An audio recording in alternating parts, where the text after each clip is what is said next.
para fazer esse trabalho. Qual que é a diferença entre psicólogo e psiquiatra?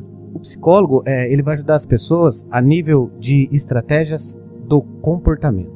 Certo. Comportamentais, psicológicas. Por exemplo, vai orientar as pessoas a mudar um comportamento, né?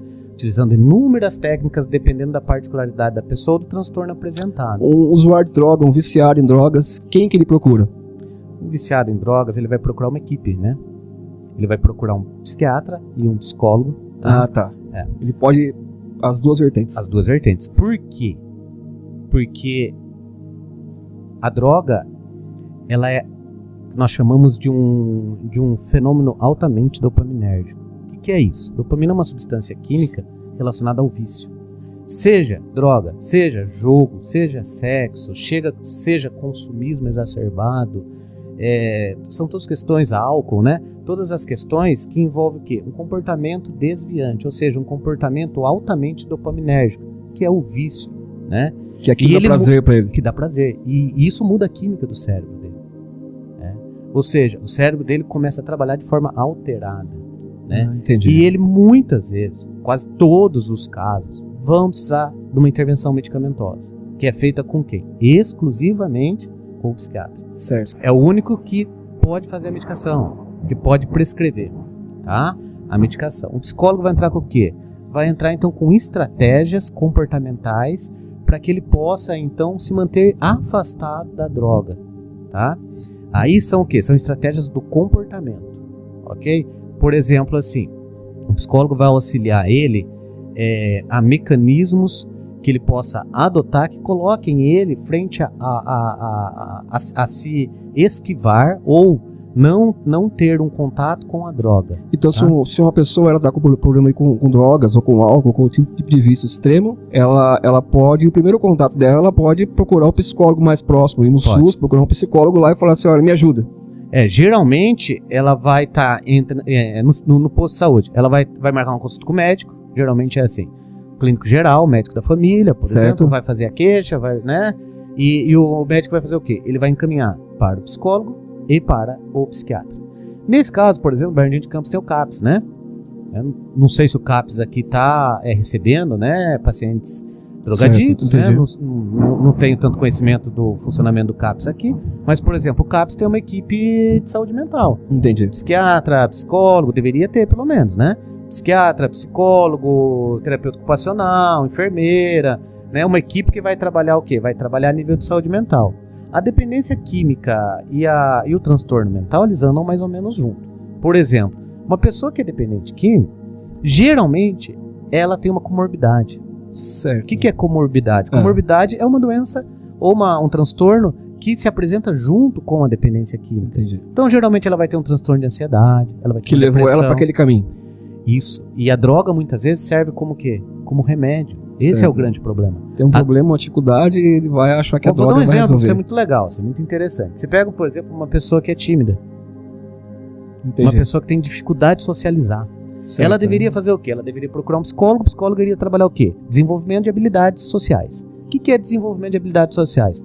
Ele iria auxiliar, orientar, treinar essa pessoa para que ela socializasse, ou seja, treinar essa pessoa para que ela conseguisse fazer amizade, para que ela conseguisse se soltar, que ela conseguisse ter estratégias para melhorar ela nessas questões de timidez, beleza? Entendi. A pessoa não procura um psicólogo, a pessoa não procura ajuda, e ela então começa o quê? Desde cedo, isso acontece com a maioria dos jovens.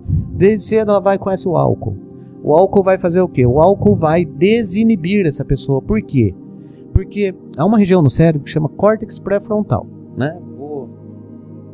Vou exemplificar aqui para você, ó. Vamos lá. Que é um cérebro, né? Certo. Aqui, já tem um nome, miolo mole. Miolo mole? É. O pessoal ali no Instagram que votaram pelo nome miolo mole. Então aqui é o cérebro, é o encéfalo, né?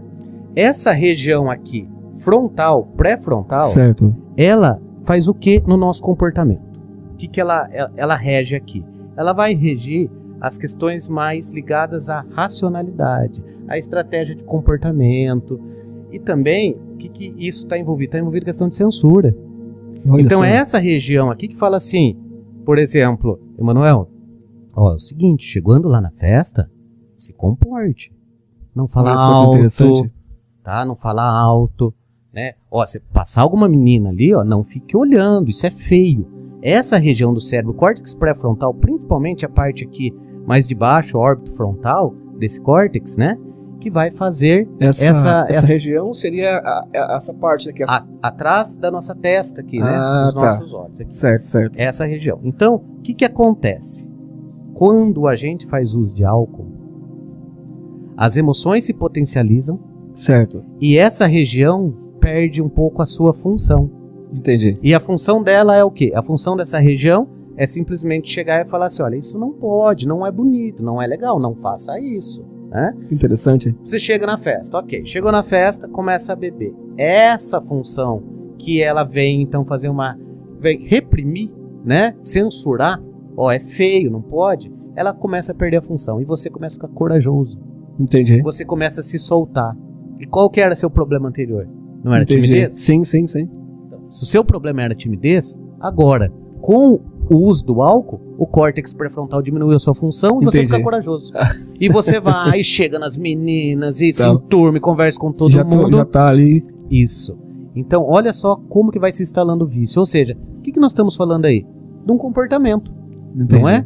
De um comportamento. E o álcool está fazendo o quê? Ajudando a pessoa ou está atrapalhando a pessoa? Está ajudando a pessoa a se soltar. Por quê? Porque ela tem uma dificuldade. Entendi. Entendeu?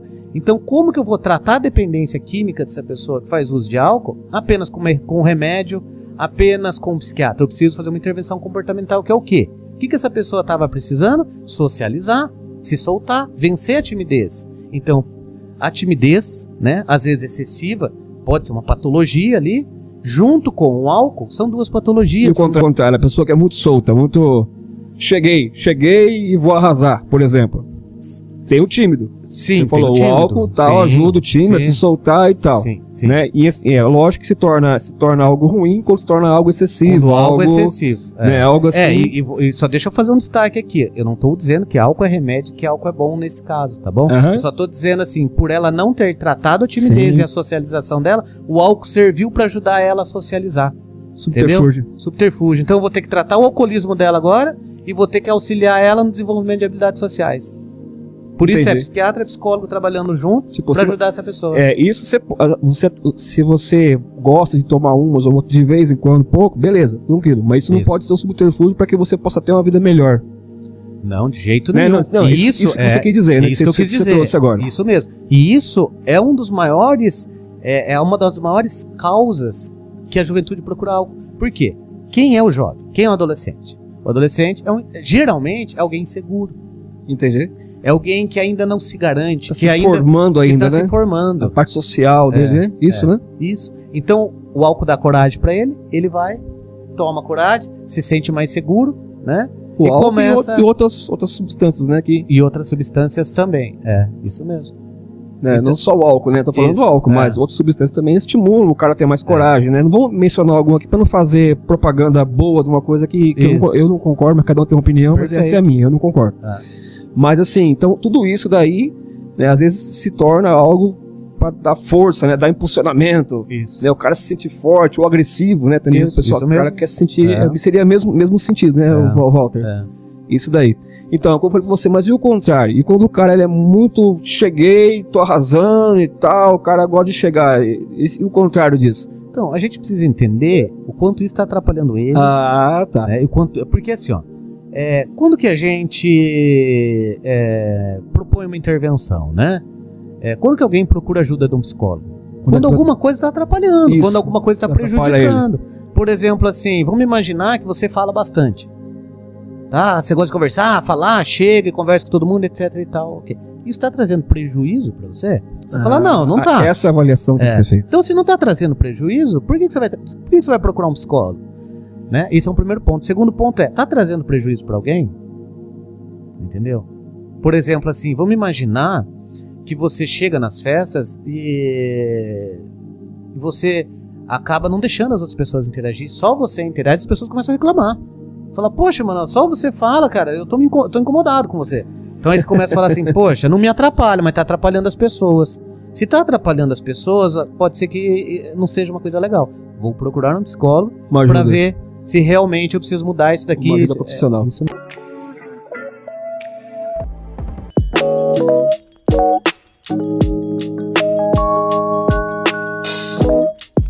Tchau.